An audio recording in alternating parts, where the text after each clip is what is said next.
She was 18 years old and she had $11 to her name. Not the kind of $11 that means dinner is skipped and tomorrow is fine. The kind that means there is no tomorrow, you can plan for only the next few hours, and after that, whatever the world decides to do with you. 19 days later, she would be kneeling on a concrete floor in a town she had never heard of, pressing her palm flat against a slab that did not match the one beside it. It was colder than it should have been. Colder than concrete has any right to be in the middle of an Ohio summer, with the kind of cold that comes from something buried, something that has been waiting in the dark long enough to forget what light feels like. Beneath her hand, something enormous. Not a coin jar, not a rusted box. Something with weight and shape and secrets stacked on top of secrets, sealed under the floor of a building so large it used to be visible from the interstate at night, when its sign still worked, when its light still meant something to the people driving home from second shift. But to understand how a girl with $11 ended up kneeling in the dark beneath a monument nobody in town would even look at anymore, you have to go back to a Tuesday morning in a windowless office where a woman with a stack of folders was already tired of the conversation before it started.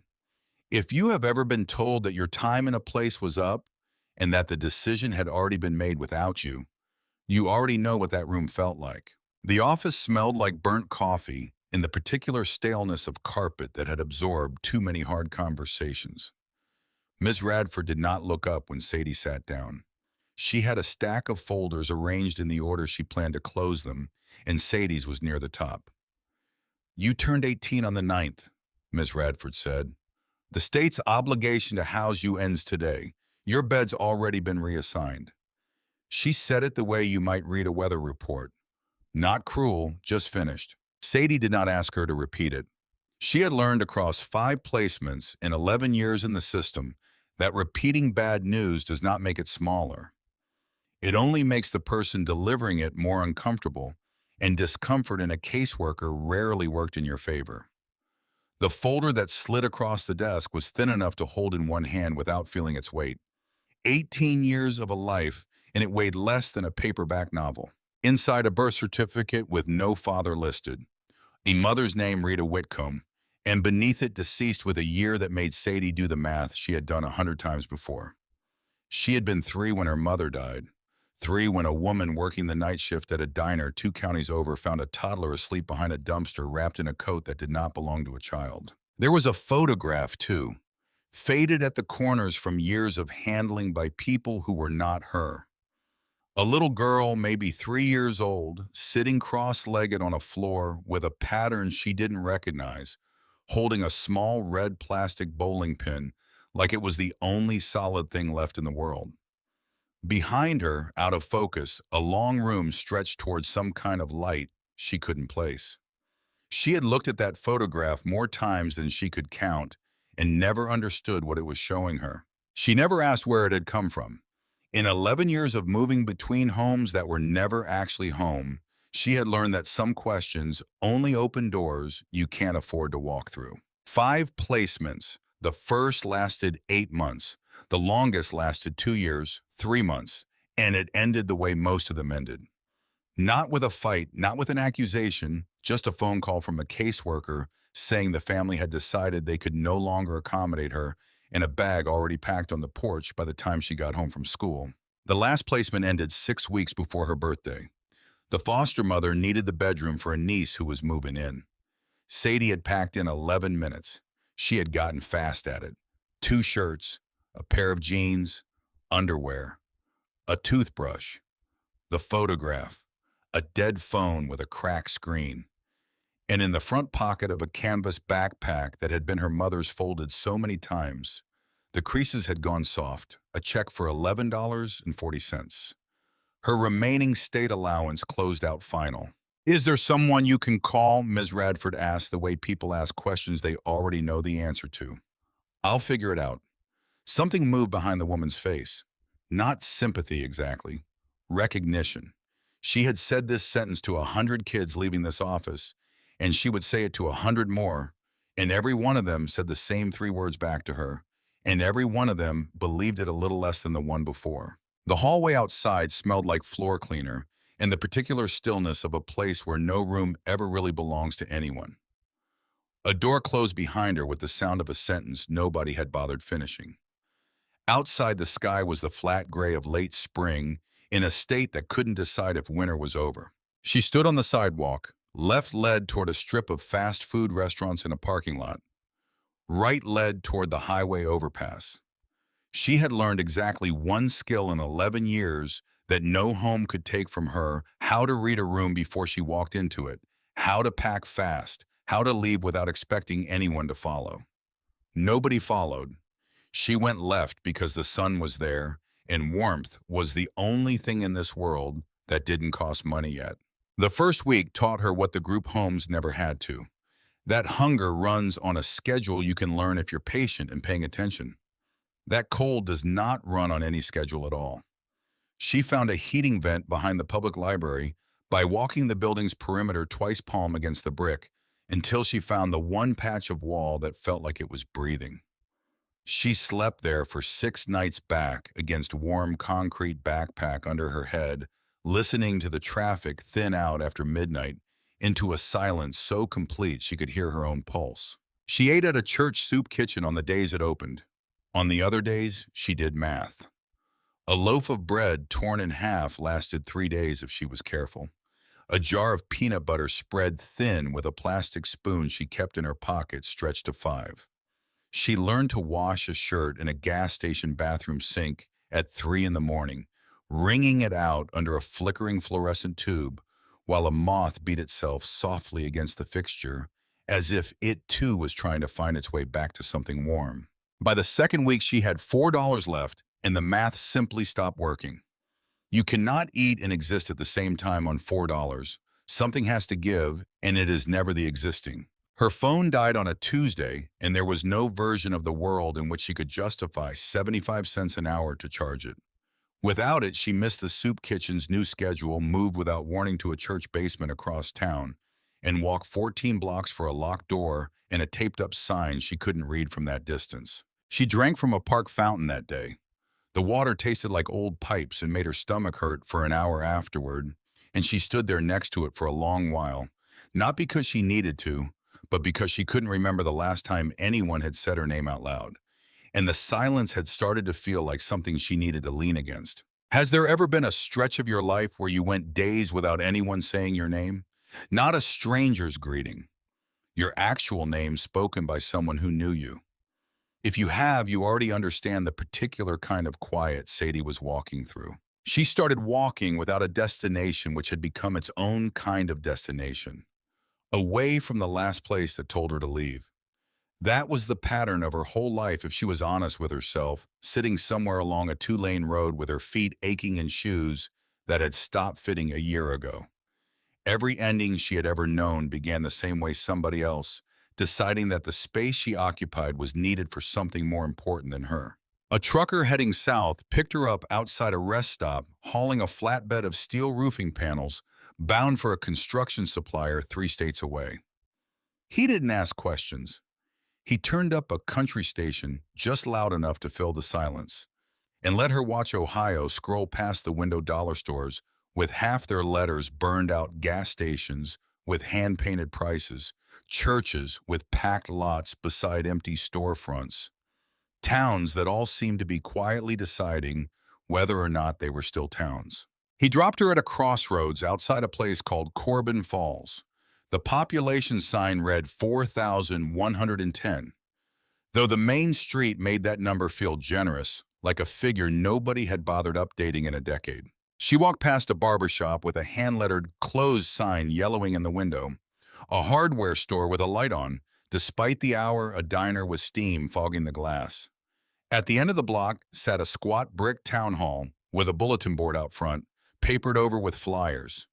A church rummage sale, a missing beagle named Duke, a notice about culvert repairs on County Road 6, and one flyer near the bottom that held her eyes longer than the rest. County tax lien sale, Saturday 10 o'clock. 12 properties each with a minimum bid printed beside it in small business-like type. Most were vacant lots. One was a foreclosed duplex. The last line on the page read, Former Kowalski Grand Lanes, Route 9. Minimum bid $6. She read it twice. $6 would leave her with five. $5 in a building she couldn't heat, couldn't light, couldn't explain to anyone who asked what she thought she was doing. It was by any reasonable measure the worst possible use of the only money she had left in the world. She decided standing there in the fading light that she was going to do it anyway. Saturday came in under a flat, colorless sky, the kind that sits on a town like a lid nobody asked for. Roughly 30 people had gathered on folding chairs on the town hall lawn, coffee cups, steaming in the cold, wading through a county clerk's monotone reading of parcel numbers into a microphone that cut out on every third word. The lots went quickly. A collapsed duplex sold for $1,100 to a man in a canvas coat who barely looked up from his phone. A stretch of overgrown pasture went for $400 to a woman bidding it seemed as a favor to someone not present. The room had the easy rhythm of people who knew each other, who nodded and raised paddles with the comfort of spending money they weren't afraid to lose. Sadie sat in the back row with her backpack in her lap and said nothing until the very end. Last parcel, the clerk said, flipping a page. Former Kowalski Grand Lanes, Route 9. Commercial structure, approximately 42,000 square feet. 24 lanes, mezzanine level, decommissioned 2009. County assessment notes, structural roof failure at the North Tower, standing water throughout, and possible environmental hazard related to lane oil residue in asbestos tile. She paused the way people pause when they already suspect the answer. Minimum bid is $6. Do I have six? Nobody moved. A man in the second row leaned toward the woman beside him and murmured something. She shook her head slowly, the way you shake your head at something too far gone to bother saving. Sadie raised her hand. Heads turned. A girl in a canvas backpack and shoes gone soft at the soles, sitting in the last row with her arm up like she was answering a question in a classroom nobody else remembered being in. $6 from the young lady. Do I hear 10 much? Silence sat in the cold air and did not move. $6 going once, going twice. The clerk let the pause stretch longer than it needed to, as if giving the room one last chance to talk sense into the girl in the back row. Sold. Nobody clapped. Nobody offered congratulations. The man in the canvas coat glanced at her, then looked away the way you look away from something that makes you uncomfortable without quite knowing why. A woman near the front turned around with an expression that had more worry in it than curiosity. Sadie signed the paperwork in the clerk's cramped side office, paid with a 5 and a single from the front pocket of her backpack, and received a single brass key on a plain steel ring. You know what that place needs? The clerk asked, not unkindly, sliding the deed across the desk. No, neither does anyone else in this county. That's why it went for $6. She found it 4 blocks off Main Street at the end of a cracked parking lot, large enough to have once held 200 cars along a stretch of Route 9, where the shoulder had gone soft with weeds. And when she came around the last bend in the road and saw it rising against the flat gray sky, she stopped walking entirely. The building was not small. It was not modest. It was not the kind of forgotten storefront she had been picturing since the flyer. It was enormous, a low, sprawling structure of brick and glass block that stretched nearly the length of a football field, built in the confident, futuristic style of a nation that once believed bigger was always better. And rising above the entrance, cracked and leaning nearly 30 degrees off true, was a tower. 60 feet of curved steel and shattered neon tubing shaped like an impossibly tall bowling pin. The kind of roadside monument that used to be visible from the interstate at night, glowing gold and red for drivers, coming home from second shift, telling them there was still somewhere open, somewhere warm, somewhere loud with laughter waiting for them at the end of a long day. Now the tower tilted like something exhausted, holding on to standing only out of habit. Half its neon tubing had shattered and hung in brittle gray shards.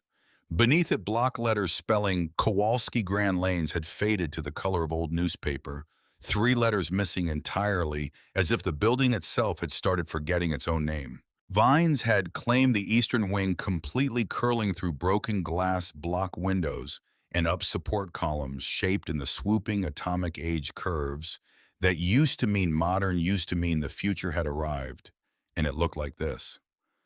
The parking lot around her feet had gone to seed grass, grown waist-high in cracked asphalt, and somewhere beneath all of it, faint under the wind, she could still make out the ghost of painted lines that had once organized 200 cars on a Friday night. Ask yourself what it does to a person standing in front of something that big, that broken, and being told it's yours now. Not a room, not an apartment, an entire cathedral of somebody else's forgotten American dream. And the only thing standing between her and it was a brass key she was gripping so hard the edges had started to bite into her palm. The lock stuck. She leaned her shoulder into the frame and pushed until something inside gave way with a groan that echoed out across the empty lot, and the smell rolled out to meet her. Before her eyes had adjusted to the dark standing water mildew, and underneath both something mineral and heavy that stuck at the back of her throat. Old lane oil, decades deep in the wood grain, the smell of 1,000 Friday nights gone quiet all at once. The front counter stretched the width of the entrance, a curved slab of laminate in a shade of turquoise that had once been considered daring. Behind it, a wall of shoe cubbies climbed to the ceiling, not the usual rows of a small-town alley, but hundreds of them, numbered in gold script, holding nothing now but dust and the outline of shapes long since removed. A cash register sat abandoned on the counter, its drawer hanging open on a broken hinge, as if the last person to touch it had left mid-transaction and simply never come back. Overhead, the ceiling sagged in long collapsed rows where water had found its way in for a decade uncontested. Scoring monitors, dozens of them, one for every pair of lanes, hung dark and spider-cracked from steel brackets. The old cathode housings bulging like the eyes of something that had stopped seeing a long time ago. Plastic chairs still arranged in neat rows facing the lanes wore a coat of gray dust so uniform it looked like fabric someone had draped over them on purpose. And beyond all of it, the lanes themselves. 24 of them stretching away into a darkness that seemed to swallow the far end of the building whole. Maple and pine warped in long, rippling waves, where water had crept beneath the boards year after year, the old varnish peeling back in brittle curls like burnt paper. She had learned enough about buildings from a foster father years ago, a quiet man who'd put her to work stripping wallpaper and hauling drywall on weekends, the one placement that had taught her anything useful, to know the difference between a structure that was dying and one that had simply been left alone too long. The brick walls here were solid on three sides.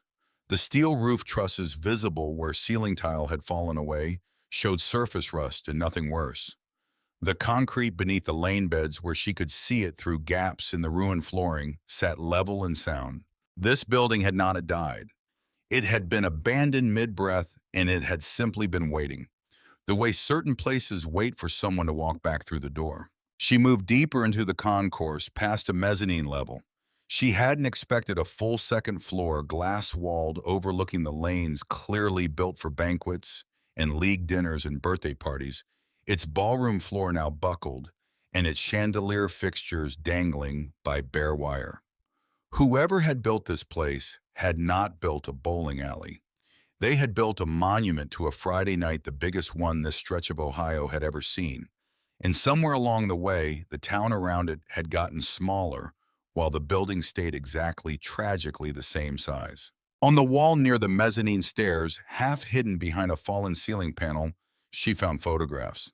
Not decorative prints, actual black and white photographs, framed the glass cracked, but the images beneath still legible under decades of dust.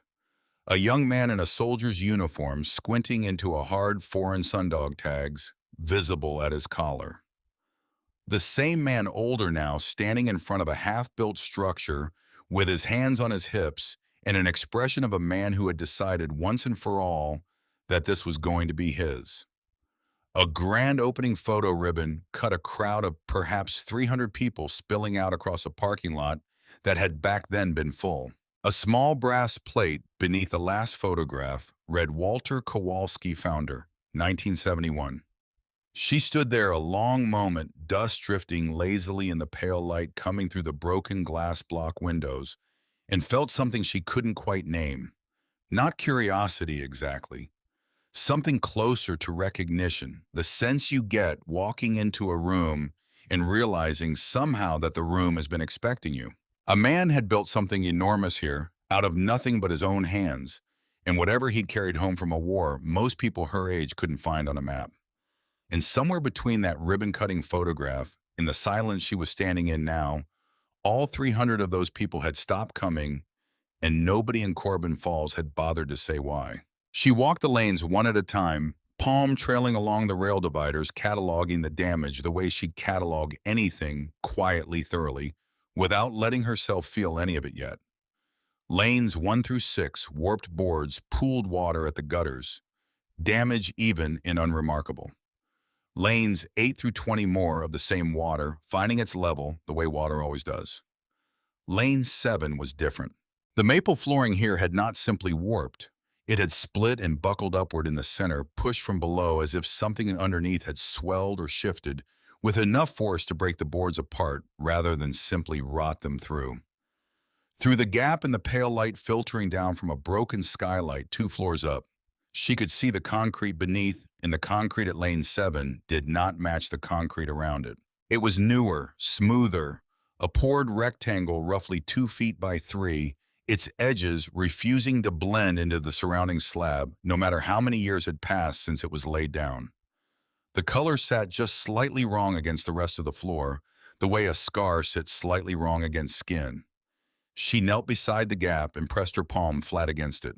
It was cold, colder than the concrete 2 feet away, as if whatever lay beneath it had learned over the decades to hold its own temperature separate from everything around it. She knocked once with her knuckle. In the center, the sound came back dense and solid, unremarkable. But near the left edge where the pour had thinned, something in the sound changed a duller note, a hollowed muteness that didn't belong to stone. Metal under concrete. Something had been sealed beneath Lane 7 deliberately by someone who had gone to real trouble to make sure it would never be found by accident. Somewhere above her, a loose panel of ceiling tile shifted in a draft she hadn't felt and tapped twice against a steel beam and went still. She had no tools, no flashlight, no idea yet what she was kneeling over, or whose hands had poured that concrete, or why a man who built the largest bowling alley in 3 counties would need to hide something well enough that it survived his death, the building's decline, and 30 years of silence without ever being disturbed. But she knew the way you know certain things before you can explain them, that she was not going to leave Corbin Falls until she found out. That night, she cleared a stretch of the concourse floor near the front counter, sweeping broken glass and fallen ceiling tile into a pile with a push broom she'd found leaning in a utility closet that still impossibly held a working push broom. She unrolled nothing because she had nothing to unroll, no sleeping bag, no blanket, just the canvas backpack folded flat beneath her head and her own jacket pulled tight around her shoulders. She ate the last of a granola bar she'd been rationing for 2 days, 4 small bites, and licked the wrapper clean without any shame left to spend on the gesture. Above her, 42,000 square feet of silence stretched out in every direction. No traffic, no voices, nobody anywhere in that enormous ruined cathedral of a building telling her to move along to pack her things to make room for someone else's niece. It was the first ceiling she had slept under in 19 days that belonged, however strangely, however impossibly, to her. She reached into the backpack and pulled out the photograph, the little girl on the floor, the small red bowling pin gripped in one fist like a lifeline, the long room stretching out of focus behind her. She held it in the near dark for a long time the way she always did, searching a background she had never been able to place. Then she looked up past the collapsed ceiling tiles into the vast dim architecture of a building 40 times the size of anything she'd ever imagined owning, and felt for the first time in longer than she could remember. Something that was not quite hope, but stood close enough to it to borrow its shape for the night. She closed her eyes. Somewhere near the far end of the building, past the dead pin-setting machinery she hadn't reached yet, something loose ticked once against metal in the dark, patient, unhurried the way old places tick when they've decided after a long silence that someone is finally listening again. By morning, sunlight found its way through the broken skylights and cut long, pale stripes across 24 ruined lanes, and dust hung suspended in the light, like something the building had been holding in its lungs for a very long time, waiting for someone to finally let it breathe out. She sat up, looked down the length of Lane 7 at the cold, mismatched patch of concrete still waiting beneath the broken boards, and understood with a certainty that surprised her that whatever Walter Kowalski had buried in this building, he had not buried it carelessly. He had buried it for someone. And she was starting to suspect, though she could not yet say why, that the someone he'd been waiting for might turn out to be her. She woke before the sun fully cleared the tree line, stiff from a night spent on bare concrete, and the first thing she did was walk back to Lane 7 to make sure the cold patch of mismatched concrete had not been some trick of exhaustion and dust. It was still there, still cold, still waiting. By the time she reached Main Street, Corbin Falls was only just beginning to move. A delivery truck idling outside the diner, a man in a canvas apron flipping the open sign at the hardware store on the corner.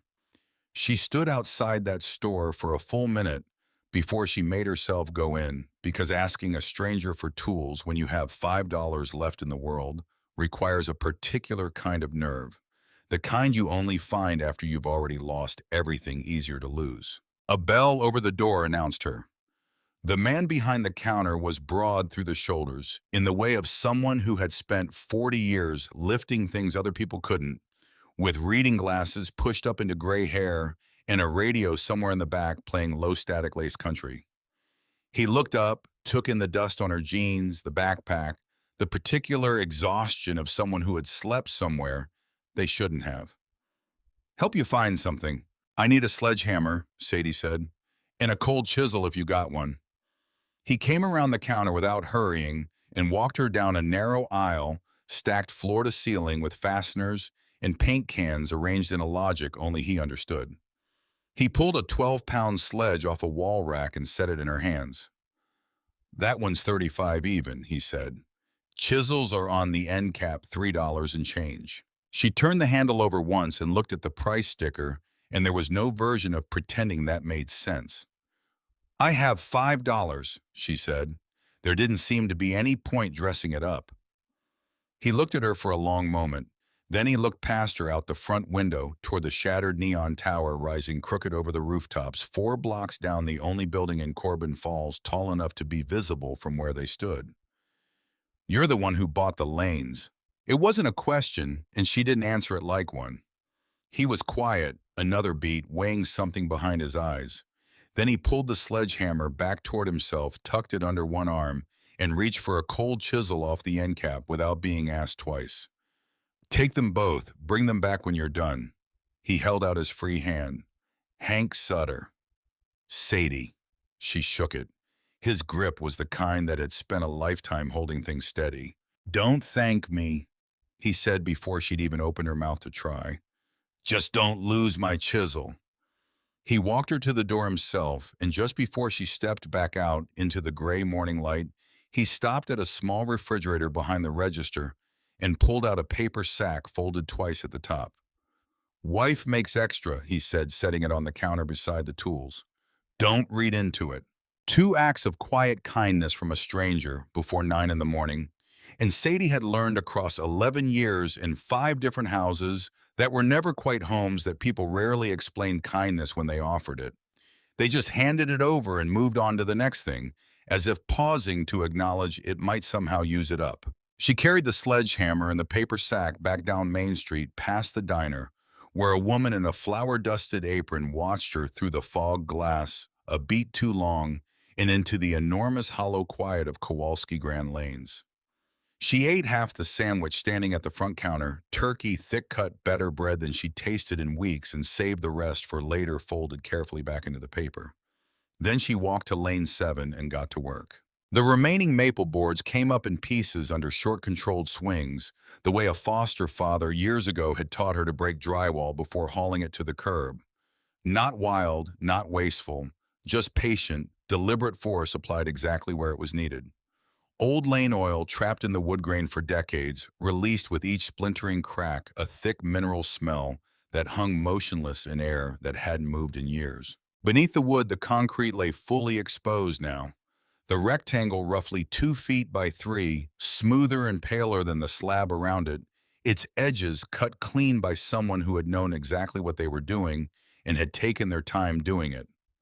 She switched to the chisel, angled it low against the seam, and struck it in short, measured taps that rang out through the empty concourse and echoed back at her off 24 dead lanes and a mezzanine full of broken chandeliers. The work took most of the morning. Her palms blistered against the chisel's handle. Sweat ran down between her shoulder blades, despite the building's permanent damp chill. Twice she stopped, certain she'd heard something. A settling beam, a shifting panel, nothing. And twice she made herself go back to the work, because stopping to listen to an empty building's imagination was a luxury she couldn't afford with $5 in a stranger's borrowed tools. By early afternoon, a fist-sized chunk of concrete broke free at last, and underneath it, gray and faintly rusted, she saw the unmistakable flat plane of steel. She worked faster after that, chipping the perimeter loose in a widening ring, brushing debris away with bare hands that had long since stopped caring about the dust ground into every crease of her skin. An hour later, the shape was fully exposed, a squat steel safe roughly 2 feet wide, painted a gray that had blistered and flaked with age, a single keyhole set into its face where a combination dial should have been. She tried the brass key from the tax sale. It didn't come close to fitting.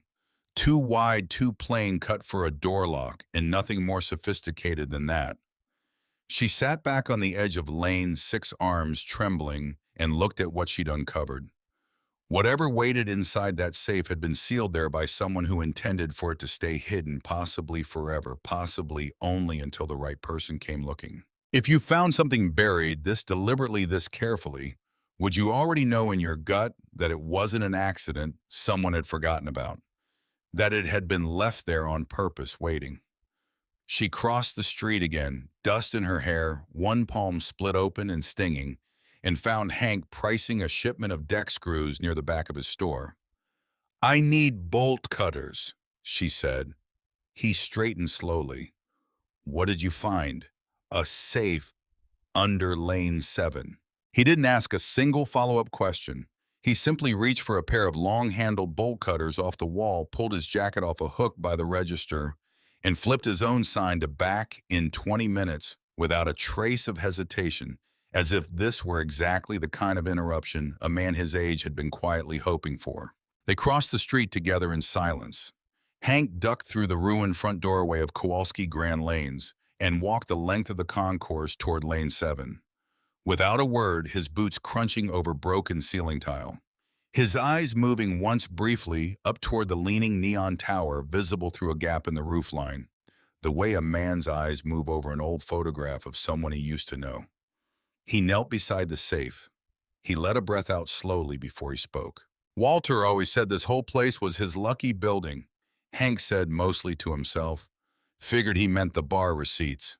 His own father, Hank added without being asked, had bowled a few lanes down from Walter most Wednesdays back in the 70s, back when half this county worked the same mill and the other half worked for somebody who did. Walter's own people had come up the same hard way. He set his grandfather off a boat from Poland with nothing but a rail ticket and a willingness to break coal for a living, his father spending the whole of the Second War running cable at the same steel mill, too old to ship out and too proud to sit still while younger men did.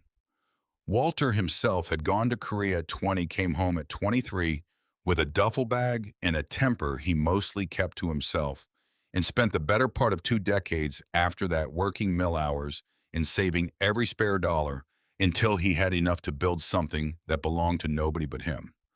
3 generations of Kowalski men, Hank said, spending their whole lives building things that belonged to somebody else, right up until Walter finally decided different. He fitted the bolt cutters around the shackle of an old corroded padlock, bolted through a hasp Sadie hadn't noticed beneath the grime. The first bite dented the shackle without breaking it. The second went deeper. On the third, the metal gave with a sharp crack that rang off the far wall of the empty building, and did not entirely fade before Sadie had already reached down and pulled the door open. Inside, a single canvas bag, dark green, heavier than its size should have allowed. She lifted it out, untied the drawstring with fingers that had gone unsteady for the first time all day, and looked down into rolls of cash bound with rubber bands gone brittle and cracked with age. Hundreds. 50s. Some bands had already snapped, the bills fanned loose inside the bag, like something exhaling after being held too tight for too long. They carried it to the front counter and spread it across the turquoise laminate.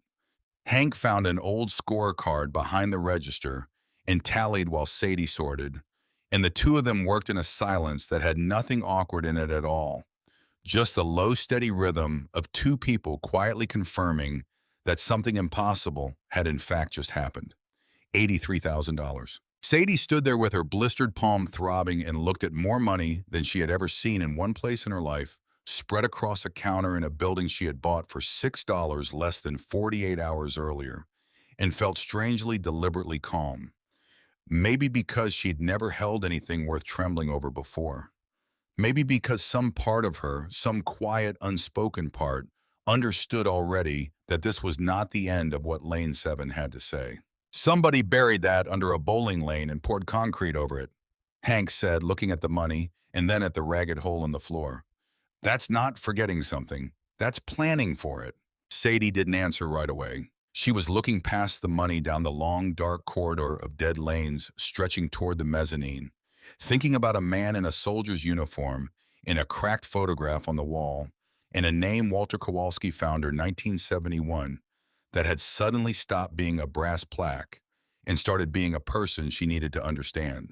She walked to the diner that afternoon because a woman there had watched her a beat too long through fogged glass that morning, and something told her that particular look had a story attached to it.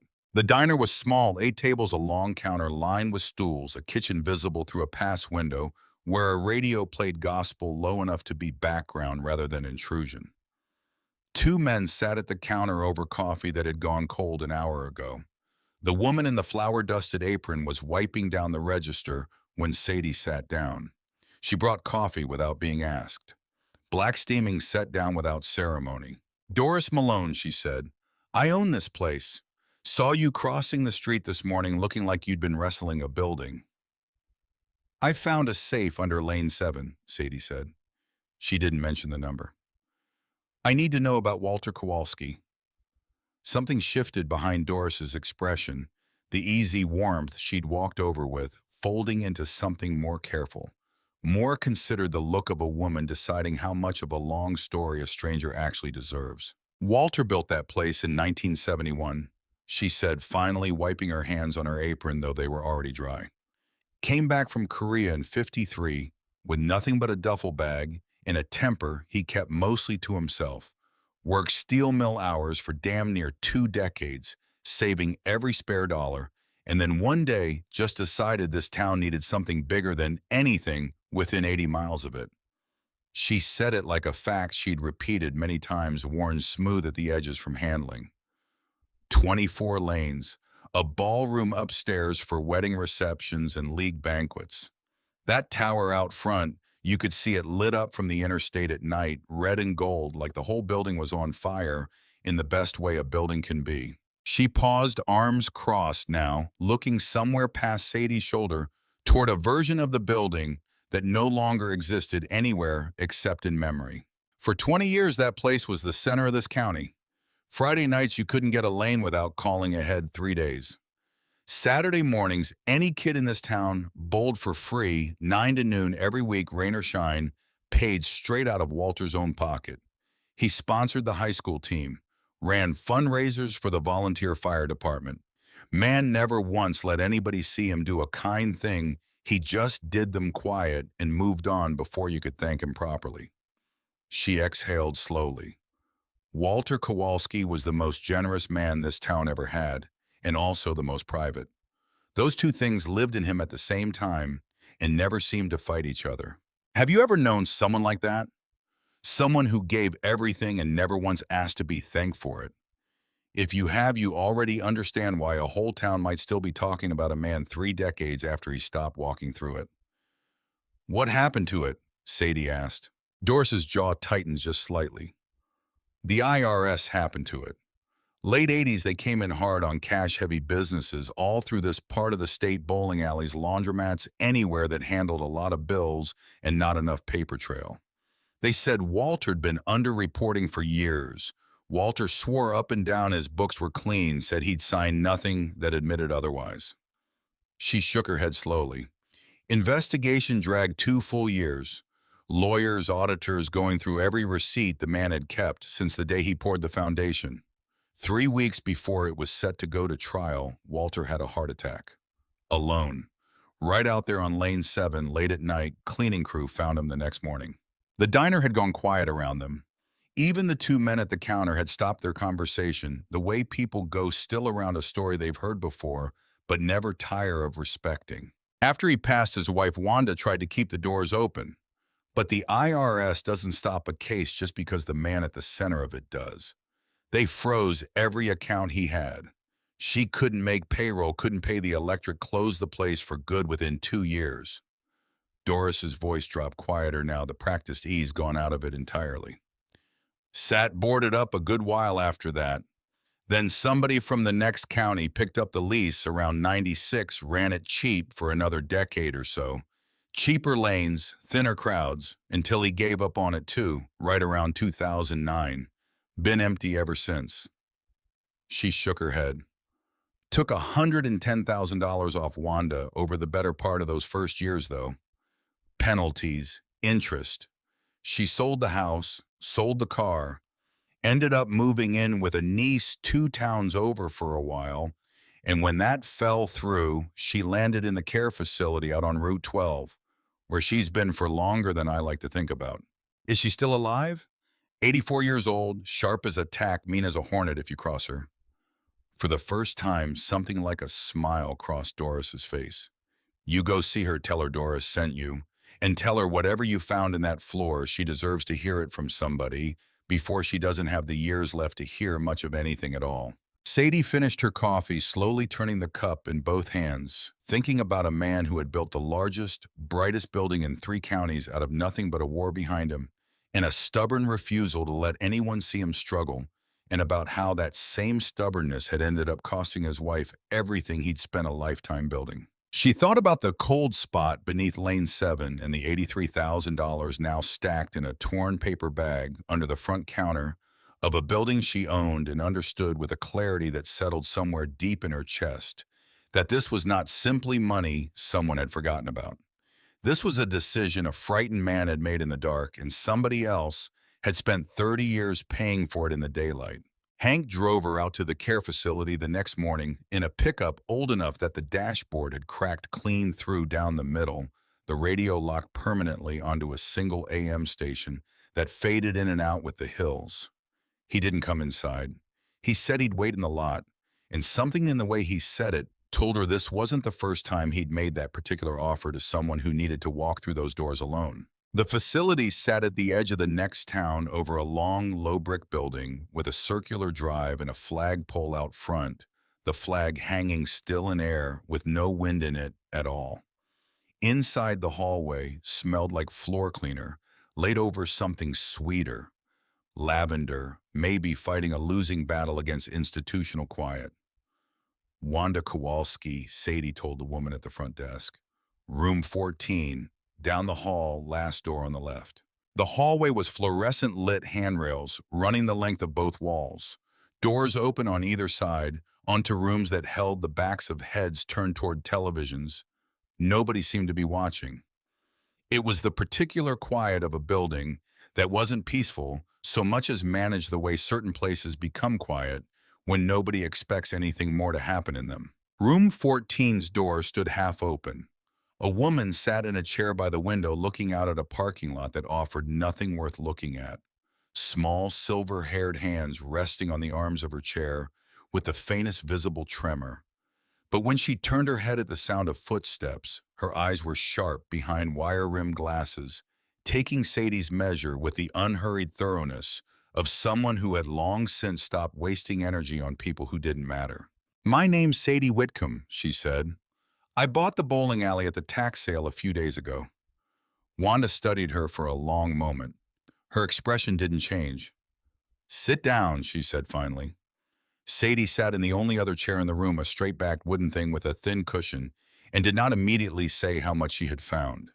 She told her simply that there had been a safe, that it had been sealed under Lane 7 with concrete poured deliberately over the top.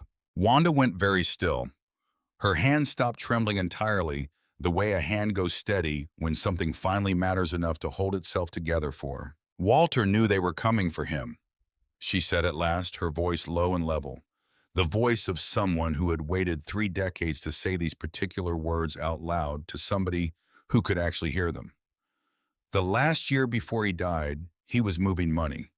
I told him to stop, told him to just pay whatever they wanted and be done with the whole mess."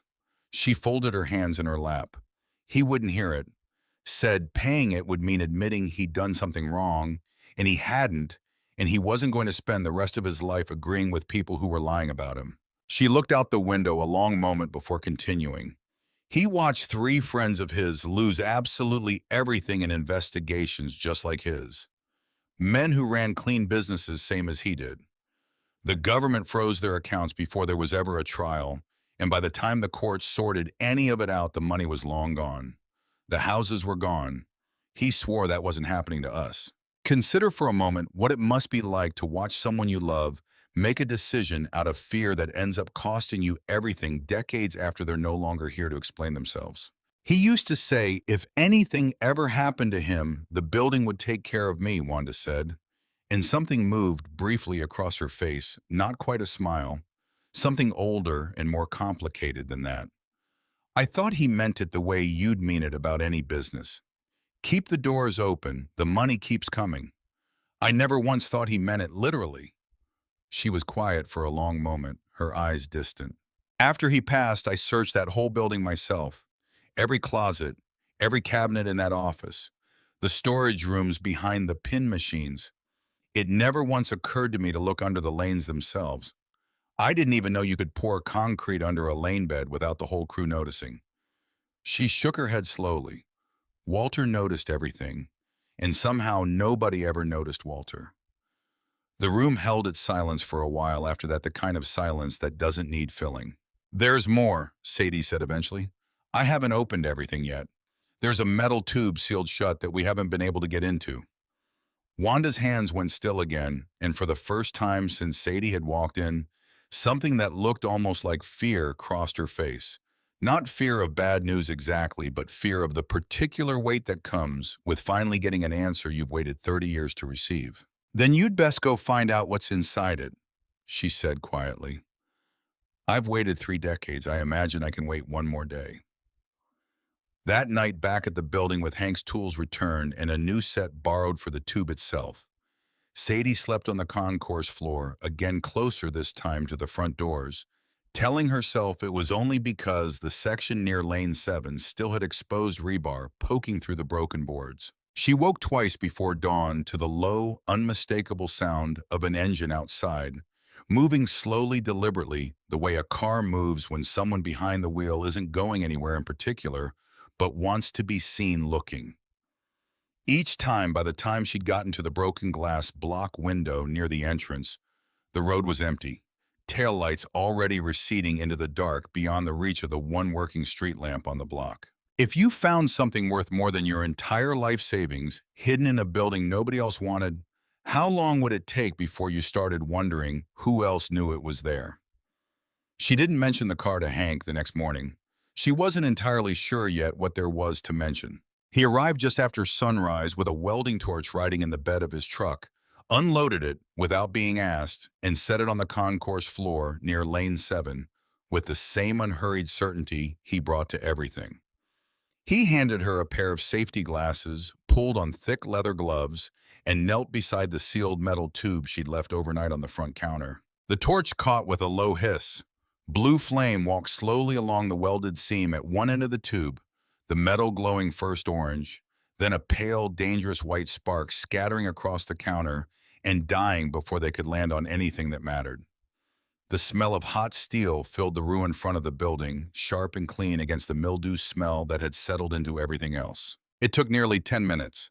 When the weld finally gave, Hank twisted the cap free with gloved hands and tipped the tube gently, and a small cloth bag slid out onto the counter. Dark fabric gone heavy with age, far too heavy for its modest size. Sadie loosened the drawstring. Gold spilled out across the counter in a dull, unpolished pile. 30 coins each, roughly the size of a silver dollar, but noticeably heavier, the particular dense flat color of old metal that had spent decades sealed away from any light at all. Hank lifted one to the window, turning it slowly between two fingers. On one face, a man's profile in stern relief. On the other, an antelope caught mid-leap. Krugerrands, he said. South African gold. My own father collected these back in the 70s. Everybody with any sense did once the oil crisis hit and people stopped trusting paper the way they used to. He weighed the coin in his palm. 1 troy ounce apiece. These'll run somewhere between 2,300 and 2,500 apiece right now, depending on the market. Sadie did the math slowly, watching the pile catch the pale morning light. That's somewhere around $70,000, Hank said. Give or take. $70,000 in gold, $83,000 in cash, $150,000 buried in careful stages beneath the floor of a building that had cost her $6. Is this legal? She asked. Can I actually keep it? Hank was quiet a moment, turning the coin over once more before setting it down. Depends who it belongs to, I suppose. Property found sealed into the structure of a building generally passes with the deed. That's the way the law tends to lean when the original owner's long gone and nobody's contesting it. He looked at her, then steady serious. But Walter's wife is still alive, still sharp, still living 20 minutes from here in a room she can't afford to leave. That tends to change how a person ought to think about what's fair, whatever the paperwork says is legal. Sadie looked at the gold a long while and didn't touch it again. She was still standing there when the phone at the front counter rang, an old rotary set she hadn't even known still had a working line, its bell rattling loud enough to startle them both. Hank picked it up out of habit, listened a moment, and held it out to her, his expression gone carefully neutral. It was a man's voice, smooth, unhurried, introducing himself before she'd said a word. Desmond Kettering of Kettering Development, calling to say he understood a young lady had recently taken possession of the old Kowalski property, and that he'd very much like to come by and discuss what he called a fair and generous offer for a building that was, in his words, more liability than asset at this point. She told him she wasn't interested in selling. He said he'd stop by anyway, just to talk, no obligation at all, and hung up before she could tell him not to bother. That man's father used to bowl here on Wednesday nights, Hank said quietly once she'd set the phone back in its cradle. Back when this place still had all its lights on. He shook his head slowly, the way you shake your head at something that doesn't quite add up yet, but will eventually, if you're patient enough to wait for it. 2 days later, the SUV pulled into the cracked parking lot outside Black Recently Washed, despite the dust everywhere else in Corbin Falls, moving with the unhurried confidence of someone who had never once had to wonder whether he belonged somewhere. The man who stepped out wore a gray suit that fit like it had been measured twice. Shoes polished to a shine that looked almost offensive against the weed-choked asphalt. He walked to the open front doorway and stopped there, taking in the ruined concourse, the leaning neon tower visible through the gap in the roof above him, with the calculating patience of someone doing quiet math behind an otherwise pleasant expression. "You're the new owner," he said. Not a question. Sadie set down the coin she'd been holding. "I am. We spoke on the phone. Desmond Kettering." He offered a business card she didn't take. "I develop commercial properties across this part of the state. I've had my eye on this corridor for going on 2 years now." His gaze moved past her out across the enormous overgrown parking lot. "This lot alone could anchor a logistics facility big enough to bring 300 jobs back to this county. This building's not worth saving. It's worth clearing." "It's not for sale," Sadie said. $8,000, cash within the week. "It's not for sale." He studied her for a long moment, something behind his composed expression quietly recalculating the way a man recalculates when a number he expected to work simply doesn't land the way he planned. "Think it over," he said. and tucked the untaken card back into his jacket without any visible offense. "I'll be in touch." "You don't know what this building's already given me," Sadie said. He looked at her a moment longer, something unreadable passing behind his eyes, and then he got back into the SUV and drove away without another word, leaving nothing behind him but tire tracks through waist-high grass and a silence that felt for the first time since she'd arrived in Corbin Falls distinctly unfinished. Word had a way of moving through a town the size of Corbin Falls faster than anyone ever quite explained, and by the following week, people simply began arriving. A retired electrician spent an entire Saturday up on a ladder rewiring the scoring bracket lighting without being asked twice. A plumber came through and replaced corroded pipe under the old kitchen sink.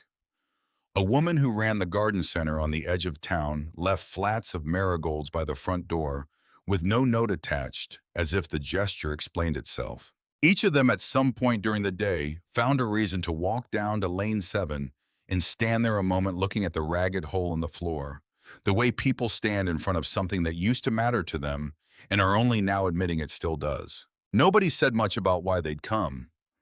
Sadie noticed that pattern early and stopped asking because she was beginning to understand that in a town like this, showing up quietly was its own complete sentence, and asking someone to explain it out loud only made the gesture smaller than it actually was. She kept working the building room by room in the days that followed, clearing debris, cataloging damage, learning the particular geography of 42,000 square feet, the way you learn the shape of a scar.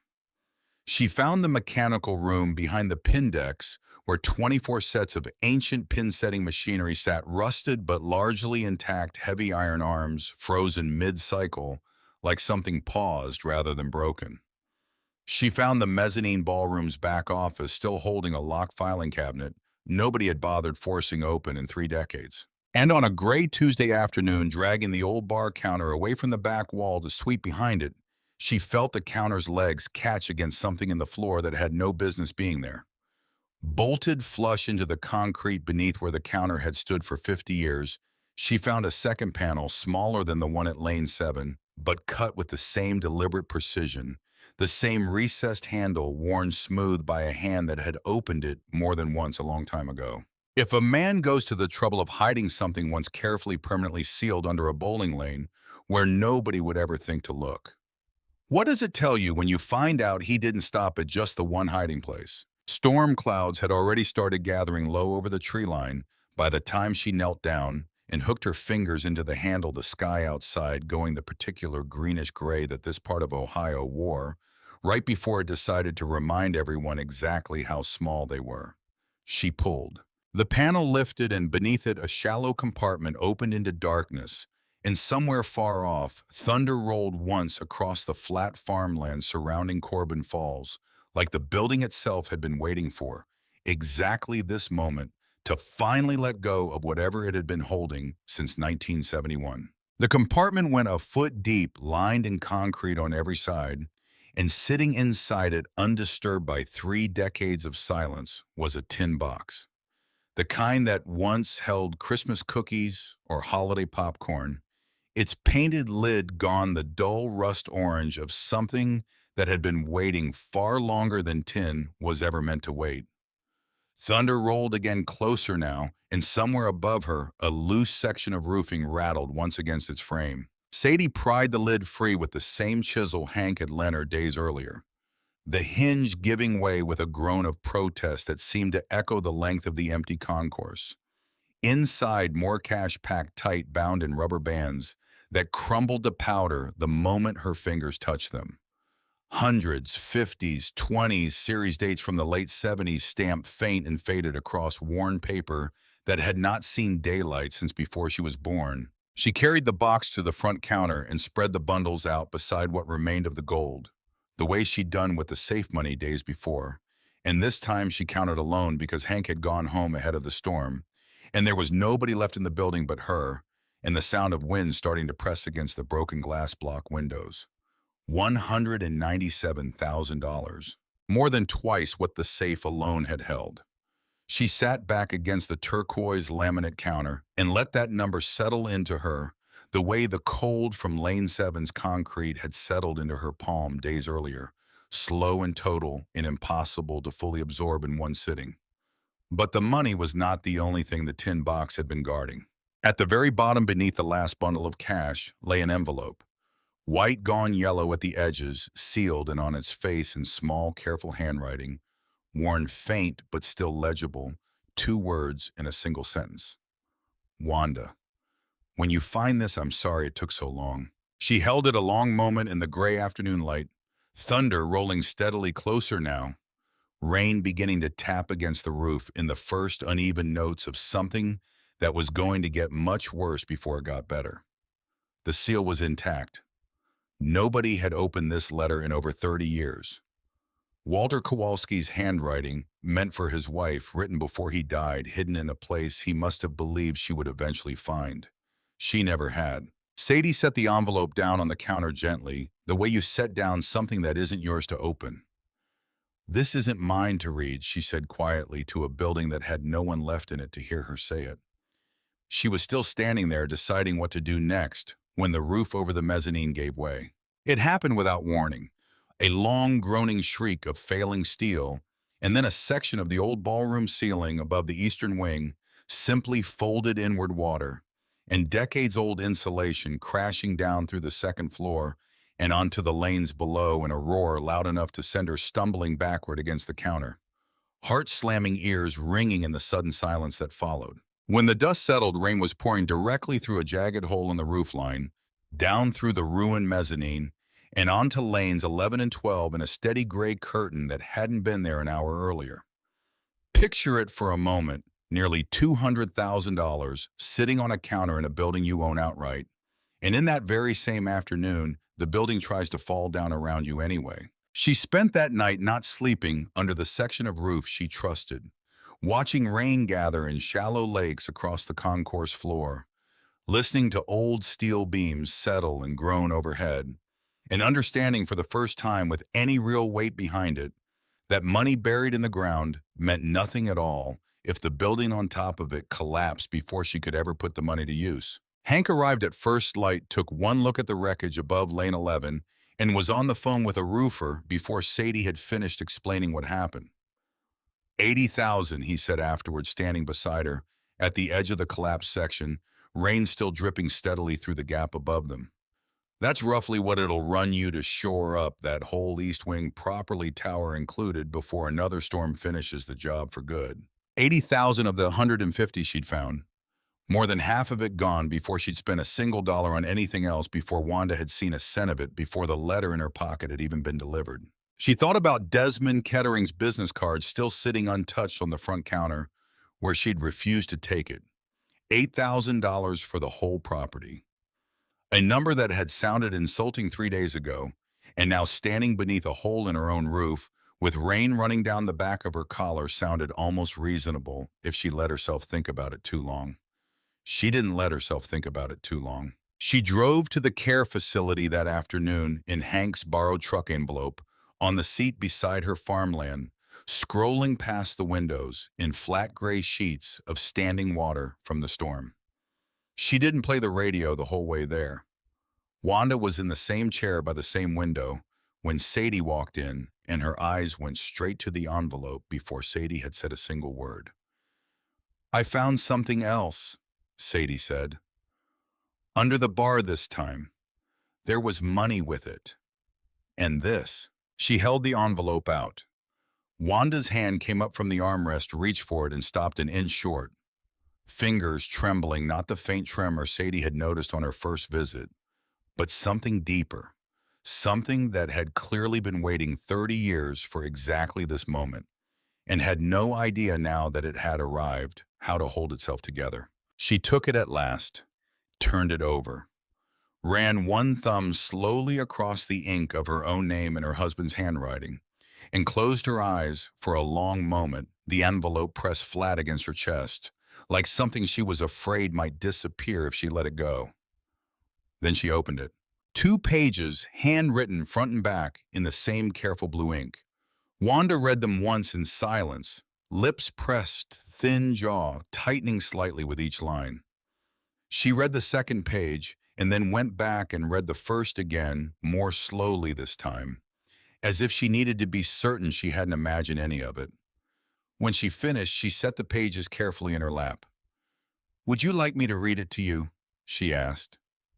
Sadie nodded. Wanda's voice when she began was steady in a way that suggested she had waited a very long time to hear these particular words spoken aloud and had decided she was not going to let her own hands shake through the hearing of them. "Dear Wanda, I don't know when you'll find this. I hope it's soon. I hope it's not too late for it to matter." She paused, breathed once continued. "I hid the money because I was afraid. Not of the government. Of losing you. Of watching you lose the house, the car, everything we built together piece by piece in front of the whole county. I thought if I put enough away somewhere no one could reach it, you'd be safe no matter what happened to me." She stopped again longer this time and looked out the window at nothing in particular before finding her place on the page once more. "I was wrong. I should have told you everything the day I started moving that money instead of the day I died. I should have trusted you to stand beside me and face whatever was coming the way you'd faced everything else in our life together. Instead, I made every decision alone, and I left you with nothing but debt in a bowling alley full of secrets you never asked to inherit. That isn't protection, Wanda. That's cowardice dressed up to look like love." The room had gone completely silent around them, the way rooms do when something true finally gets said out loud after being held back for far too long. "I chose lane 7 on purpose." Wanda read because that's where you bowled your very first strike back in 1958. You screamed so loud the couple 2 lanes down spilled an entire pitcher of beer. And I decided right then, watching you laugh about it, that if I was ever going to hide something important in this world, it belonged under the one place where I'd watched you be that happy. Wanda's hand had gone still now, resting flat against her own chest. "The money isn't the gift, Wanda. The building is the gift. Every Friday night we spent inside it. Every birthday party in that back room. Every kid who ever learned to keep score on those monitors I was so proud of. That was the whole of the life we built, and I'm sorry I couldn't protect it well enough to leave it standing the way you deserved. If somebody ever finds this letter, I hope to God they bring it straight to you. I need you to know I never once stopped thinking of you. Not even from under the floor." She folded the pages slowly and set them on her lap. One hand pressed flat over both, and sat for a long while without speaking, the only sound in the room, the faint tick of a clock on the nightstand, and the distant hum of a television down the hall that nobody was watching. "He was always better with a pen than he ever was out loud," Wanda finally said quietly, and something in her voice had softened into a kind of peace that hadn't been there when Sadie first walked in. "Have you ever waited years, decades even, to finally hear someone say the thing you always suspected they felt, but never once said plainly while there was still time? If you have, you already understand exactly what that room felt like in the silence after the letter was folded. Thank you for bringing this to me," Wanda said at last, and reached out to set her hand briefly over Sadie's. Her fingers steady now, entirely steady, the way a tremor sometimes stops the moment the body finally decides that what's happening matters enough to hold still for. Sadie drove back to Corbin Falls with the storm long past, and the sky washed the pale scrub blue that comes after heavy rain, turning over in her mind $150,000 a letter, written by a dead man and a roof with an $80,000 hole in it, and understood somewhere on that long empty stretch of county road exactly what she was going to do with all three. Desmond Kettering called again 2 days later, this time with less patience in his voice, saying his attorney had raised a concern about the original tax sale that Sadie ought to know about before things went any further. He'd be by Thursday to explain in person, he said, and hung up before she could ask what concern he meant. He arrived Thursday morning with a man in a gray suit carrying a leather briefcase and the unhurried expression of someone who billed by the quarter hour. "We've filed a petition with the county to review your tax sale," Desmond said, standing in the cracked parking lot with his arms folded, rain-softened grass already growing back around his shoes. "There's reason to believe an unresolved federal lien from the original IRS proceedings against the Kowalski estate may still attach to this parcel. If that lien predates your purchase, the sale is void, and the property reverts to the county for resale. He said it pleasantly, almost gently, the way a man says something he expects to win regardless of how it lands. I'd rather not make this ugly, but I will if I have to. Sadie walked past both of them into the building without a word and returned a few minutes later carrying a folder she'd spent 2 evenings organizing after her first visit to Wanda Walters' old business records. Ledgers, tax filings, correspondence with an accountant long since retired or passed on. She set it on the hood of Desmond's SUV. The IRS closed the case against Walter Kowalski's estate in 1998, she said. Wanda paid the last of the penalties that year and the lien was released and recorded with the county the same week. There's no outstanding federal claim on this property. Your petition's going to say so once your attorney actually reads the file. The lawyer opened the folder without a word, flipping through pages, checking dates against dates. His expression sliding slowly from confidence into something closer to professional discomfort. Buried near the bottom of the same folder tucked behind an old insurance renewal. Sadie had also found a photocopied county planning notice from 3 years back. A proposed interchange rerouting Route 9 directly past the old parking lot, a project that would triple the land's value overnight if it ever cleared committee. Kettering Development's name sat right there on the filing listed among the parties who'd requested the review. She hadn't understood what she was looking at the first time she'd read it. She understood now. You're not clearing this lot for a logistics center, she said before Desmond could speak again. You've known about the interchange proposal for 3 years. You wanted this parcel before anybody else in this county thought to ask what it was about to be worth. Desmond's expression didn't move, but something behind it went very still. The particular stillness of a man realizing the ground had shifted under him without warning. She reached back into the folder and pulled out a second item. A leather-bound notebook, its pages filled edge to edge in the same careful blue ink from the letter still folded in Wanda's nightstand drawer, 20 minutes east of where they stood. Walter kept a record of every dollar he ever gave away in this town, she said, turning the pages slowly. Free bowling for every kid in the county every Saturday morning for over 20 years. Sponsorships for the high school team. Fundraisers for the fire department. She stopped near the middle of the notebook on a page dated October of a particular year and turned it so both men could read it clearly. Tuition first semester, Desmond Kettering, State University, paid from the community fund. Desmond went very still. His own name in a dead man's handwriting beside a dollar figure and a date that lined up precisely with his own first semester of college. The scholarship he had spent his entire adult life quietly assuming had come from the university itself, or from his own father's savings, or from nowhere at all worth thinking about twice. He read it again, then a third time as if the words might rearrange themselves into something less true if he simply looked hard enough. I'll draft the withdrawal on the petition, the lawyer said to no one in particular, and closed the folder without waiting to be asked. Desmond didn't move. He stood over the open ledger with both hands braced against the hood of his own SUV, staring down at his name in Walter Kowalski's handwriting, and for a long moment said nothing at all.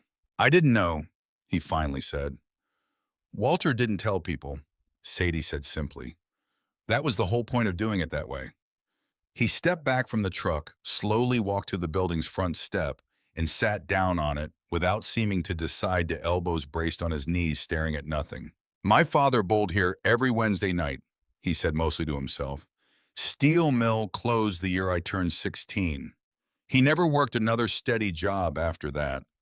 I left this town the day after I buried him and didn't come back for almost 20 years. He looked up at the leaning neon tower above them, cracked and silent against a clean blue sky. I told myself tearing this place down would make it easier. Build something new so I wouldn't have to keep looking at everything I lost when I looked at it. I told myself the interchange money would finally settle something in me that never has settled, not once in 20 years. Sadie sat down on the step beside him, and for a while neither of them said anything at all.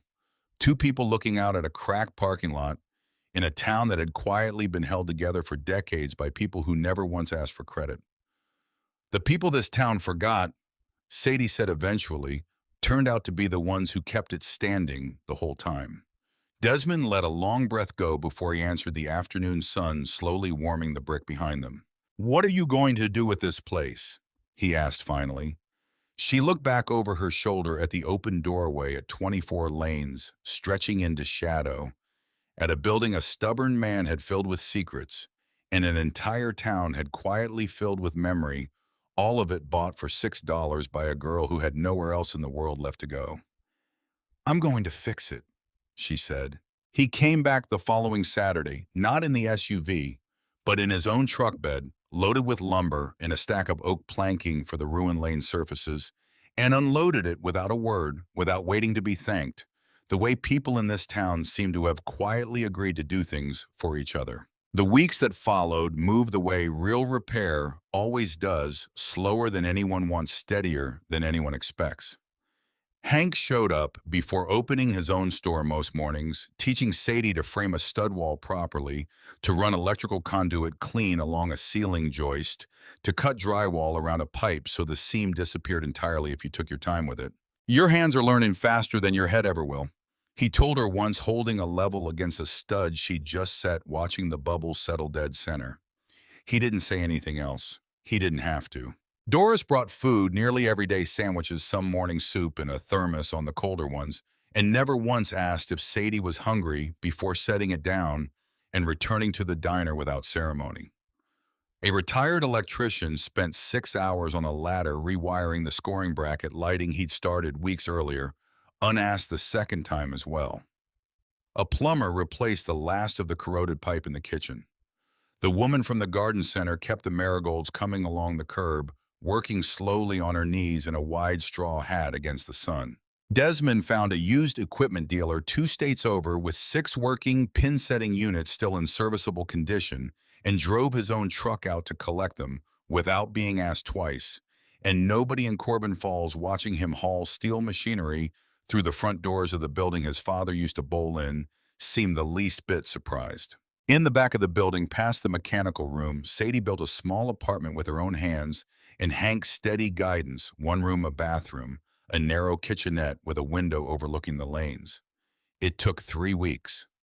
When it was finished, she drove out to the care facility and asked Wanda if she wanted to move in. Wanda stood in the doorway of the finished room a long while, fingertips grazing the fresh drywall, the new window, the small counter with its coffee maker sitting ready and waiting. "Walter would have liked this," she said finally. "Is that a yes? I'll bring my things Friday." Within a week, she had curtains hung and a bookshelf against the wall, and had taken over tending the marigolds out front, working the soil slowly on her knees, a wide-brimmed hat shading her from a sun that had, for the first time in a long while, somewhere real to fall on her. On a warm Saturday morning in early autumn, Sadie mounted a brass plaque beside the restored front entrance, ordered and lettered at a shop 2 counties over. It read simply, "Kowalski Grand Lanes, established 1971 by Walter Kowalski, restored by Sadie Whitcomb. Every lane tells a story, this one never stopped." Beneath the inscription, 10 names the first children enrolled in the Saturday free bowling program she'd started that same month, 9 to noon, every week, exactly the hours Walter had kept for 20 years before her. Nearly 60 people gathered in the parking lot for the reopening.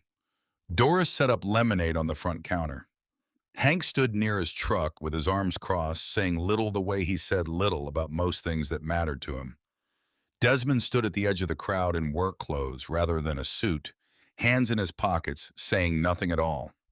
Wanda sat in a folding chair near the entrance with a blanket across her lap and asked when the moment came to speak. Sadie helped her to her feet, one hand steady beneath her elbow, and Wanda stood with her cane in one hand and the other resting flat against the brick beside the new plaque. "Most of you knew Walter," she said, her voice carrying clear and level across the quiet crowd.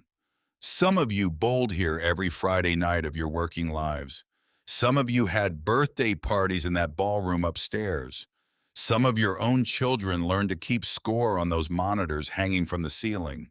She paused, letting the silence hold a moment. "Walter built this place for this town. He made mistakes near the end of his life that cost more than he ever intended them to cost. He was afraid, and being afraid made him quiet when he should have spoken, and it cost the woman standing right here more than any of you will ever fully know. She looked at Sadie. A girl none of us had ever met found what Walter left behind, and instead of keeping it quietly for herself the way anyone here would have understood if she had, she brought it back to this town and to me. She paused once more, her voice steady, unhurried. Her name is Sadie Whitcomb. And I believe wherever Walter is, he'd tell you she bowled about as close to a perfect game as this life allows. The applause that followed was quiet, respectful, the sound of people recognizing something that had been standing directly in front of them for weeks, without any of them quite finding the right word for it yet. That evening, after the folding chairs had been stacked against the wall and the last of the lemonade poured out, Sadie turned on the lane lights, all 24 of them, at once. The overhead fluorescence went dark and warm. Amber strips glowed up along the floor beside each lane, scoring monitors flickering blue overhead neon trim along the restored bar, pulsing a low, steady red for the first time in over a decade. The building looked entirely different lit this way. Not a ruin any longer. Not even simply a project finished. A place where people had once come and would now come again to throw a heavy ball at 10 pins and feel for an hour or two like nothing else in the world mattered quite as much. Later alone, Sadie climbed the steel ladder, bolted to the mezzanine's back wall, and pushed open the roof access hatch above the section Hank had reinforced weeks earlier. She sat at the edge with her feet hanging over the side, the whole of Corbin Falls spread out below her. In the fading light, the diner, the hardware store. Small yellow squares of window light scattered across houses she'd walked past as a stranger only weeks ago. She pulled the old photograph from her backpack, the one she'd carried through 5 foster placements and 11 years without ever understanding what it showed her. The little girl on an unfamiliar floor, the small red bowling pin gripped tight in one fist, the long room stretching out of focus behind her. She had never once been able to place that background. She set it now beside a second photograph she'd found weeks earlier, tucked behind a warped ceiling panel in the old office, and had quietly framed Walter and Wanda, standing arm in arm in front of a brand new building. The neon tower behind them lit whole and bright against a night sky. Both of them younger than Sadie had ever imagined, either of them being both of them smiling in a way that suggested the whole world still felt entirely theirs. 2 photographs side by side on a rooftop ledge. She looked at the background of her own picture again more carefully this time in the last of the daylight, the long room stretching away behind a 3-year-old sitting on a floor. Rows of something in the distance. Fixtures overhead that she suddenly, with a slow, cold certainty rising in her chest, recognized. 24 lanes stretching into soft, out-of-focus light. She sat very still for a long moment, the wind moving gently across the rooftop, and understood all at once exactly where that photograph had been taken. It didn't undo the rest of the story in her file. Her mother had still left her behind a dumpster 2 counties away on a night nobody had ever explained. But it meant this building had known her first sometime before the end, before whatever finally broke her mother down completely. Somebody had brought a 3-year-old here once to watch the lanes, to hold a toy pin under real lights, and only afterwards somewhere else entirely had let her go. She thought of Wanda's story of a young mother who used to come around sometimes briefly in the years after the alley reopened under new ownership, someone the old staff barely remembered anymore, gone as quickly and quietly as she'd arrived. She thought of a name in an old intake record she'd never once connected to anything real. She thought of a building that had apparently been waiting far longer for her than she'd ever imagined. That's the thing about a building, if you sit with it long enough to really understand it. It doesn't stop holding a family's story just because the locks change, or the money runs dry, or the people who built it are no longer alive to explain what any of it meant. It simply waits, quietly, patiently. The way certain places wait for decades, if they have to, for someone to finally walk back through the door and recognize what they're standing in. Kowalski Grand Lanes had been waiting for Sadie Whitcomb for 15 years without ever once knowing her name. Sadie Whitcomb was 18 years old and homeless, and had $11 to her name on a Tuesday morning in a windowless office where a stranger told her without much feeling either way that her time was up. She spent 6 of what was left on an abandoned bowling alley, 3 counties away, the largest one this part of Ohio had ever built, cracked and leaning and covered over in vines, and found beneath its floor enough money and enough truth to change 2 lives that had nothing to do with each other until somehow they had everything to do with each other. It was the best $6 she ever spent. The lane light stayed on below her long after the last car pulled out of the parking lot, glowing warm and steady against the dark, and somewhere far off inside the building, a single pin fell on its own, the sound rolling gently out across a place that had finally, after all these years, remembered exactly how to hold people again.